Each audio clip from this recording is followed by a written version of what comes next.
Bugs. Puro na lang bugs. Pero ano ginawa ko? Day 18 na. Bibilisan ko na lang to kasi 11 na. Isang pasada, ganun ba?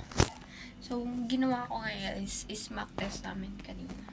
Hindi ko siya naseryoso. I mean, naseryoso kalahati kasi may natama naman yung sa mga hula. At may iba naman na alam ko. Lalo dun sa may science na part. Yeah. Tapos ano pa ba? Score ko dun 100, so 107 over 290. Lala, diba? So, baka maging salamat yung na lang.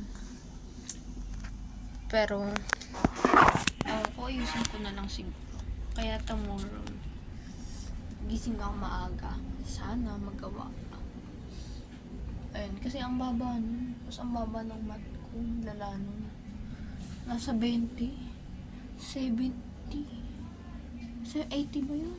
Yun, tapos yung language proficiency. Nasa 20 lang din. Pero naka 30 naman ako sa science over 80. 50 yung mali. As, di ko alam kung naka right minus wrong na yung score dun. Pero kasi naka 107 ako. 107. Kaya may 183 akong mali. Pero not sure pa if naka right minus wrong yan. Yun. Ano lang. Kasi ito lang kasi yung na-review ko dun. Yung balancing. Tapos yung yung percentage. Kasi sa science yung mga discontinuity, yung ganun, yung layers lang. Kasi yung mga computation na halos nalimutan ko yung mga formulas doon. Yung basta yun. Kaya, tatry kong intindihin alalahanin. Yun lang. Kasi pa 11 na.